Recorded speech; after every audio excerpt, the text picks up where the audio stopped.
Православные готовятся к празднику Крещения Господня, который также называют Богоявлением. Традиционно крещение связывают с водой и купаниями в проруби.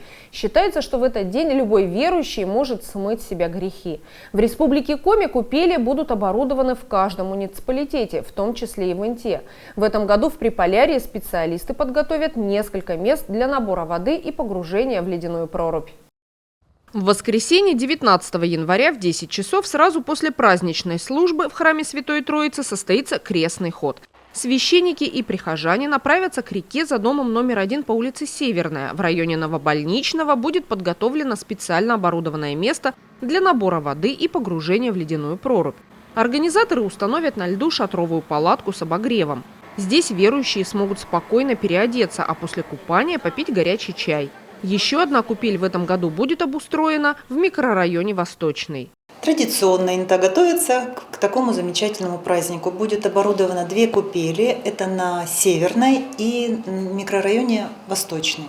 На Северной купель будет работать с 0 часов 19 января до 14 часов, а на Восточном от 0 до 3 часов. То есть очень необходимо, чтобы люди знали, именно в этот период будет обеспечена безопасность для крещенских купаний. И мне бы очень хотелось сказать нашим жителям, чтобы к крещенским купаниям, к этой традиции нашего народа, православной традиции, отнеслись очень осознанно. Почитайте про эту традицию, про крещенские купания. В последнее время крещенские купания становятся все более и более популярными.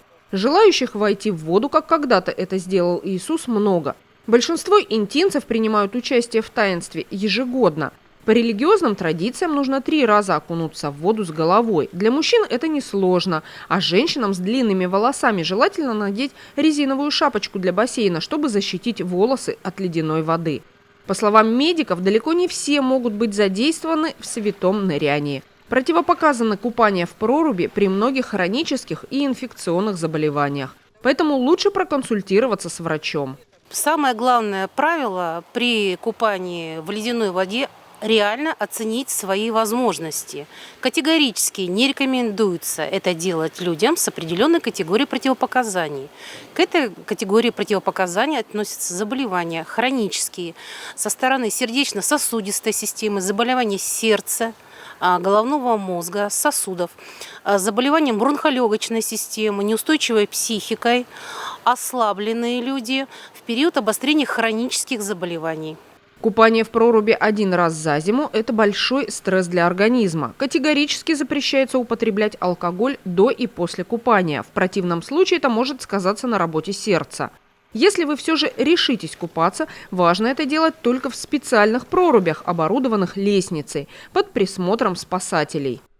Даже если вы очень хорошо плаваете, ледяная вода может вызвать шок. Нежелательно находиться в проруби более 2 минут во избежание общего переохлаждения. Сразу после купания следует насухо вытереться полотенцем и одеться в теплую одежду.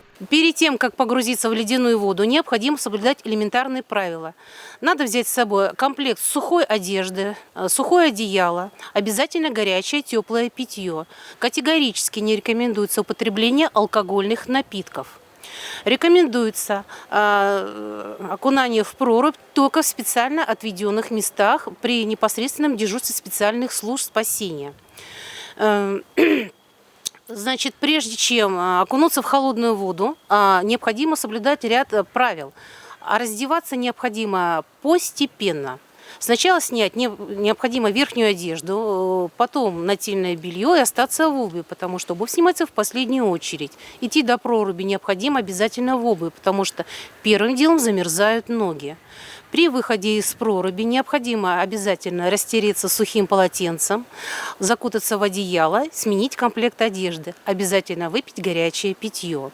Самое главное правило – купаться в проруби надо не для самоутверждения, а лишь из глубоких духовных побуждений.